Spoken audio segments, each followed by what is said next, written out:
Evangelho, sábado da terceira semana do tempo pascal. O Senhor esteja convosco, Ele está no meio de nós. Proclamação do Evangelho de Jesus Cristo segundo São João. Glória a vós, Senhor.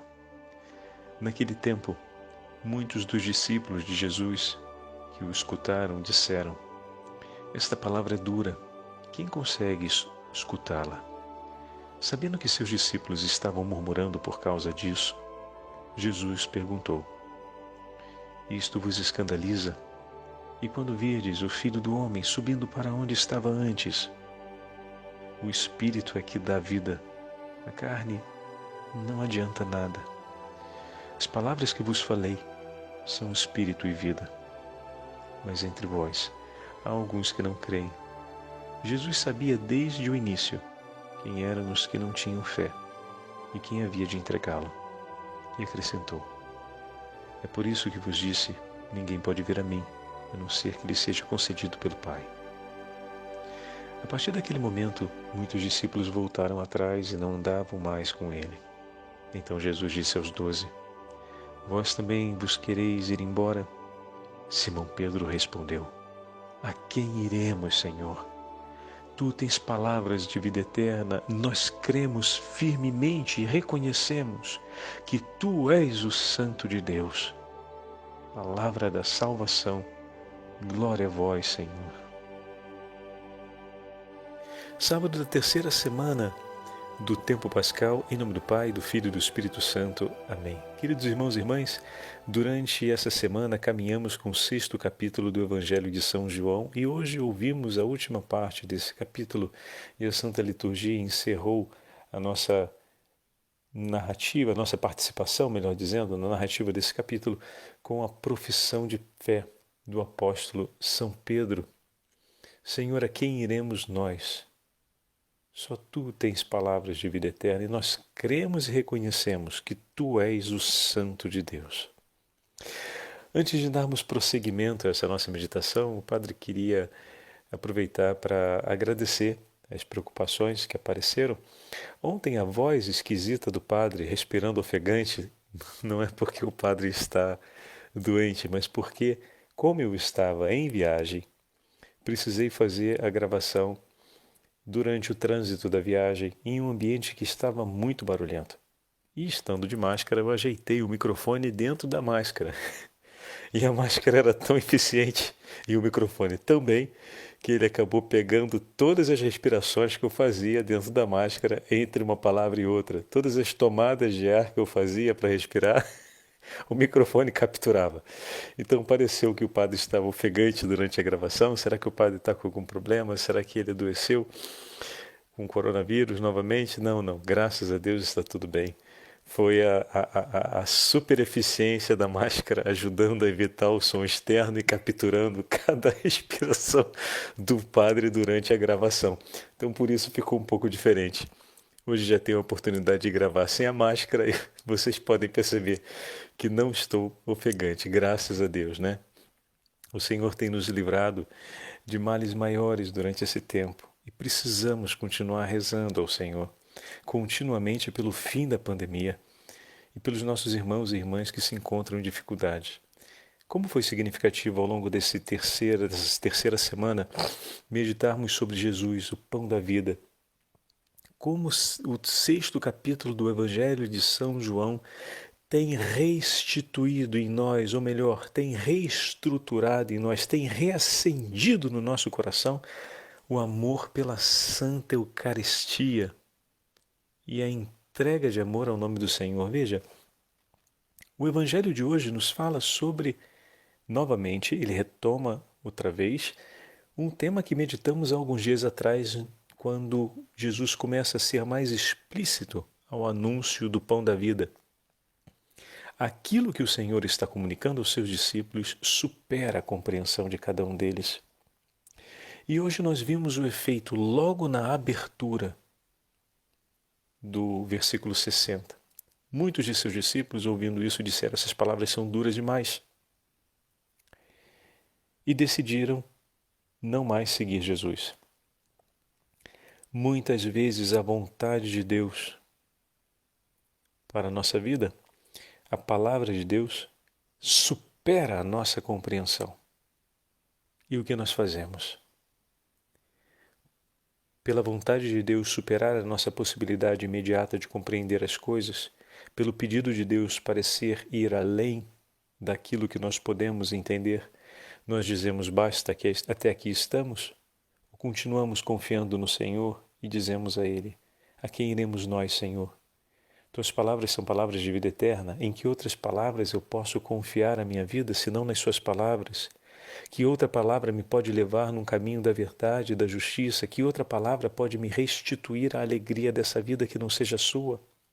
Então, ainda que a sua vontade e o seu falar me superem, eu permaneço em Ti, eu escolho a Ti.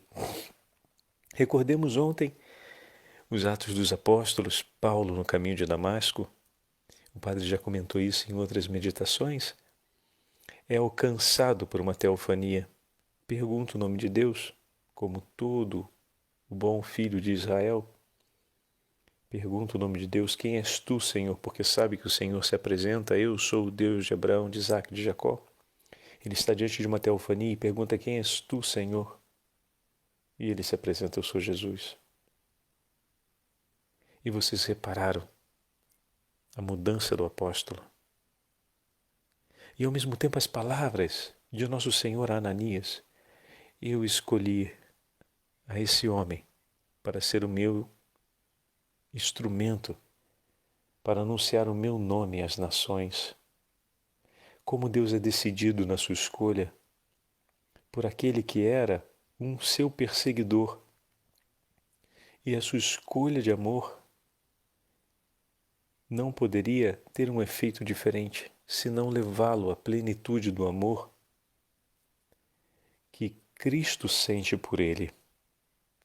Ao escolher Paulo, ele escolhe oferecer tudo o necessário para a conversão de Paulo. Paulo, quando é alcançado pela teofania, ou seja, pela aparição de nosso Senhor no caminho de Damasco, que ele vai repetir várias vezes como sendo decisiva na vida dele, o divisor de águas da vida dele, a compreensão e o acolhimento disso aconteceu porque o coração de Paulo era um coração imbuído na busca pela verdade, pela justiça. Mesmo no erro, por imperfeição, ou seja, por não saber aonde buscar a verdade, orientava-se na perseguição dos judeus, dos cristãos, porque queria ver Deus amado e honrado, para que Deus não fosse ofendido pelo famoso adultério dos pais, ou seja, a adoração a um outro Deus que não fosse o Deus verdadeiro. Então o Senhor vem ao encontro e eis ali o coração de um seu opositor, mas que buscava a verdade. Um coração que sondava Deus, mas estava enveredando num caminho equívoco. O Senhor vem ao seu encontro e quando o Senhor se revela diante dele, Paulo, olha como isso é forte, meus irmãos, deixa a sua certeza, porque até aquele momento ele estava convencido de estar fazendo a coisa certa. E imediatamente abandona a sua certeza para ficar com a certeza de Deus. Se colocamos friamente uma coisa diante da outra e olhamos para o Evangelho de hoje, naquele momento, Deus superou completamente qualquer compreensão e entendimento de Paulo. Paulo estava seguríssimo de estar fazendo a coisa certa, da forma certa, na gradualidade certa, para agradar e honrar a Deus. E eis que o Deus que ele queria agradar e honrar se apresenta como nosso Senhor Jesus Cristo. Eis que o Filho de Deus se apresenta diante dele. E isso, obviamente, supera toda a compreensão que Paulo até aquele momento tinha a respeito de Jesus e a respeito de toda a revelação que ele havia estudado como bom fariseu que era. Né? E nessa hora, o texto diz que Paulo para. Ele é levantado, ele fica 3 dias em jejum, um jejum penitencial muito significativo, mas ao mesmo tempo fica dentro de si. Está sendo alcançado pela luz divina que ele acabou de acolher. Só pela ação do Espírito Santo é que um homem pode compreender que Jesus Cristo é o Senhor. Só pela ação do Espírito Santo é que o homem pode alcançar a plenitude da verdade. Só pela ação do Espírito Santo é que podemos viver a vida que Deus desejou por nós. Enquanto, no seu tempo de cegueira, Paulo estava em silêncio recolhido consigo em 3 dias, nesse espaço de tempo Deus realizava uma obra. Reparem que, isso estamos falando da primeira leitura de ontem, que Ananias recebeu a revelação do Senhor e prontamente disse: fala, Senhor, que teu servo te escuta. Bela essa frase delicada de Ananias. E o Senhor disse que escolheu Paulo, vem um diálogo. E ele começa dizendo: quando você chegar na casa onde ele está, na rua chamada direita, ele está em oração. Paulo foi superado por Deus na sua compreensão a respeito da vontade de Deus para a sua vida. Vejam só, meus irmãos, ele pensava ter compreendido qual era a sua vocação, pensava ter compreendido o que Deus queria para a vida dele, pensava de estar fazendo o melhor para Deus, ou seja, estava num momento de plenitude, por assim dizer, né? E o Senhor vem e vira tudo de cabeça para baixo. Você está entendendo? Ele estava perseguindo e matando os cristãos. E o Senhor se apresenta: porque você me persegue. O jogo virou tudo de cabeça para baixo. Não dava para ele estar fazendo, digamos assim, mais errado, né?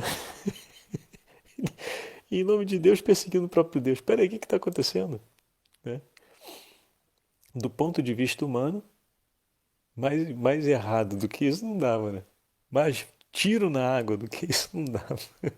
Se a gente olha com a nossa leitura achatada e rasa, né? Mas na verdade ele estava perseguindo Cristo e foi alcançado por ele. E naquele momento que Paulo se dá conta que o que Deus pede para ele supera absolutamente tudo aquilo que ele poderia pensar ou imaginar até aquele momento, Paulo é exemplo de Pedro hoje no Evangelho e escolhe o que Jesus fala. Paulo escolhe o que Jesus fala. Escolhe o anúncio de sua palavra. Escolhe o ensinamento que o Senhor lhe dá. Ele escolhe Deus e a sua vontade. Paulo estava em oração, como eu falei, né? Deus anuncia a Ananias que ele estava em oração. E o Senhor diz ainda, escrevendo através de Lucas, que iria revelar a Paulo todo o sofrimento que ele ia passar por amor ao seu nome. Vejam, meus irmãos e minhas irmãs, que ao longo daqueles 3 dias, quanto naquela cegueira total, Paulo estava sem visão. É uma imagem muito forte isso, né? A única luz que o iluminou durante aquele tempo de cegueira para esse mundo, o Senhor o cegou para esse mundo, mas abriu os seus olhos para o mundo transcendental. Ou seja, o Senhor o cegou para esse mundo, mas abriu-lhe os olhos da fé, os olhos sobrenaturais. Estão entendendo? A visão toda achatada da compreensão do servir e do amar a Deus nesse mundo ficou fechada por escamas. E a sua vida se abriu à luz da fé, os olhos da alma se abriram à luz da fé para a compreensão daquilo que o Senhor lhe propunha. E Paulo escolheu a segunda parte. Ele não escolheu outra vez ter a luz dos seus olhos para si, mas a ver agora com a luz da fé toda a sua vida e tudo o que Deus tinha para ele. Que os nossos olhos, que também ficaram um dia fechados e se abriram no batismo para ver a luz da fé, nossa alma que outrora fechada no dia do nosso batismo se abre e é iluminada pela fé, possa também viver essa mesma experiência do apóstolo Pedro, a mesma experiência do apóstolo Paulo, E eu queria aproveitar para dividir com vocês um texto de São João Crisóstomo. Vocês sabem que o padre tem um carinho muito grande por esse autor eclesiástico do período patrístico. Nós estamos em 300 e bolinha, início do 400, quando São João Crisóstomo escreve um sacerdote e um grandíssimo catequista. É um dos autores, junto com Doroteu de Gaza e com Máximo Confessor, que o Padre Fábio considera que estamos no ano 2020 e esses autores escrevem com uma clareza e eles têm uma versatilidade na linguagem e no falar do Evangelho com um homem de hoje, do nosso tempo, que é impressionante. Então, os escritos desses autores têm uma eloquência com o nosso momento histórico que é impressionante. São autores do 300 ao 500, né? Da era cristã. Então, olha como São João Crisóstomo nos fala a respeito da Eucaristia e nos ajuda a olhar para essa experiência do apóstolo Pedro e olhar pela beleza da Santa Eucaristia e escolher a palavra do Senhor. Vejam, meus irmãos, quanta lucidez e quanta simplicidade, né? O que recolhe praticamente uma síntese das nossas meditações desses últimos dias, hoje nesse sábado em que concluímos a meditação do 6º capítulo do Evangelho de São João. Escreve São João Crisóstomo: Tomai e comei, disse Jesus, isto é o meu corpo entregue por vós. Porque foi que os discípulos não ficaram perturbados quando ouviram estas palavras? Por que foi que eles não se perturbaram? Porque Cristo já lhes havia dito muitas coisas sobre este assunto. Tenhamos nós também plena confiança em Deus. Só para contextualizar, meus irmãos, o tomai e comei, nós sabemos que o Senhor diz isso lá no final do Evangelho de São João, na última ceia. Então nós estamos, aqui no capítulo, entre o capítulo, melhor dizendo, no 13º capítulo do Evangelho de São João. Então ele diz: por que quando o Senhor disse isso, os discípulos não perturbaram seu coração ao ouvirem? Então ele está fazendo referência lá, tá? Está fazendo referência à ceia. E aí ele diz: porque Cristo já lhes havia dito muitas coisas sobre este assunto, e faz referência ao capítulo 6, a todo o percurso do pão da vida, o 6º capítulo do Evangelho de São João. O texto que eu li para vocês é sempre um extrato, não é o texto completo. Agora continua ele falando conosco, São João Crisóstomo, uma vez que ele pontuou essa referência, unindo o 13º capítulo com o 6º capítulo, mostrando o percurso que os discípulos fizeram desde o anúncio de Jesus, a profissão de fé de São Pedro e finalmente a ceia, Ele agora fala conosco, São João Crisóstomo. Tenhamos nós, queridos irmãos, plena confiança em Deus. Não apresentemos objeções ao falar do Senhor, mesmo quando o que ele diz parece contrário aos nossos raciocínios e ao que vemos.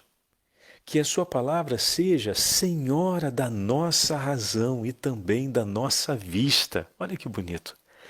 Assumamos esta atitude perante os mistérios sagrados que o Senhor nos entrega. Não vejamos neles apenas o que pode ser apreendido pelos nossos sentidos, mas tenhamos, sobretudo, em conta as palavras do Senhor que são eternas e superam os nossos sentidos. A sua palavra nunca nos pôde enganar, ao passo que os nossos sentidos nos enganam facilmente. A palavra do Senhor, ela nunca erra, mas os nossos sentidos, eles erram frequentemente. Quando o Verbo Divino diz, isto é o meu corpo, confiemos nele, acreditemos e contemplemo-lo com os olhos do Espírito presente na Santa Eucaristia. Muitos dizem hoje, poxa, gostaria de ver Cristo em pessoa, o seu rosto, as suas vestes, as suas sandálias, quem sabe poder tocá-lo como fizeram os apóstolos. Pois bem, podeis vê-lo na Eucaristia, tocar-lhe também, e como se não fosse ainda suficiente, podeis recebê-lo em vossos lábios como em um afável beijo de amor e consolação. Querias ver as suas vestes? E ele se dá por inteiro a ti. Não apenas o verás, mas para também tocá-lo e recebê-lo e o acolhê-lo no teu coração. Que ninguém se aproxime, pois com indiferença ou frouxidão de tão grande dom, mas que todos venham a ele animados de um amor ardente, porque ele veio e se entregou por nós, para que estejamos juntos para a vida eterna. Fantástico, né? Eita ferro! E que clareza, que linguagem perto da gente. O poxa foi por conta do padre, ele usa outra palavra. Mas que linguagem, que proximidade conosco, né? Lembra que eu falei com vocês sobre irmos diante do Santíssimo Sacramento e sempre que tivermos a oportunidade de visitarmos Jesus na Eucaristia, não deixar de falar do amor que sentimos por Ele por causa do tão grande amor que o Senhor tem por nós e nos entrega, especialmente na Santa Eucaristia? Pois bem, queria dividir com vocês uma oração que eu tenho sempre junto de mim, porque a ela está presa uma pequenina relíquia da estola de São João Maria Vianney, o cura de Arnes, o patrono dos párocos. É a oração que São João Maria Vianney costumava fazer diante de Jesus Eucarístico. Quem já leu um pouco mais Santo Afonso sabe que Santo Afonso escreveu diversas orações de ato de amor a Nosso Senhor na Eucaristia, de ato de desagravo. Escreveu também atos de amor a Nossa Senhora e meditações e atos de amor diante de Jesus crucificado. Então, nós estamos num período muito próximo. E a tradição da Igreja, desde o período de Trento, do 1500 para cá, sempre foi de introduzir esses exercícios de piedade, de devoção e esses atos de fé, onde os cristãos renovam a sua profissão de fé e renovam também os atos de amor e, ao mesmo tempo, de esperança no nome do Senhor. E São João Maria Vianney tinha essa oração que ele fazia diante de Jesus na Eucaristia. Tínhamos falado, como o padre disse, de uma pequenina oração. Dizia apenas: Senhor Jesus, eu te amo de todo o meu coração. Eu te amo, Jesus. E dai-me a graça de amar-te por todos os dias de minha vida. Agora eu vou ler para vocês a oração que São João Maria Vianney fazia e que nos ensina a fazer. Ela é linda. É assim: Eu vos amo, ó meu Deus, e o meu único desejo é amar-vos até o último suspiro da minha vida. Eu vos amo, ó meu Deus, infinitamente amável, e antes quero morrer amando-vos que viver um só instante sem vos amar. Eu vos amo, ó meu Deus, e não desejo o céu senão para ter a ventura de vos amar perfeitamente. Eu vos amo, ó meu Deus, e não temo o inferno, senão porque nele não se terá jamais a doce consolação de vos amar. Ó meu Deus, se a minha língua não pode dizer a cada momento que vos amo, pelo menos quero que o meu coração o repita, Senhor, tantas vezes quantas respiro e quantas ele bate em meu peito. Ah, Senhor, dá-me a graça de sofrer amando-vos, de vos amar sofrendo e de um dia expirar amando-vos e sentindo que vos amo. E quanto mais me aproximo do meu fim, ó meu bom Jesus, mais vos peço que aumenteis o amor e o aperfeiçoeis em meu coração. Amém. Linda, não é mesmo? Com o testemunho desses dois santos do Senhor, podemos recolher a nossa resposta junto com o apóstolo Pedro. E nós, diante do Senhor que nos apresenta o pão da vida, que se entrega por nós na Eucaristia, que muitas vezes, na sua soberana vontade, nos apresenta os seus propósitos que superam a nossa razão. E nós, aonde vamos? Vamos também a Ti, Senhor. Aonde iremos? Pois só Tu tens palavras de vida eterna. O Senhor esteja convosco, Ele está no meio de nós. Pela intercessão da Santa Mãe de Deus, de São João Crisóstomo e de São João Maria Vianney e dos santos apóstolos do Senhor, abençoe-vos o Deus Todo-Poderoso, Pai, Filho e Espírito Santo. Amém.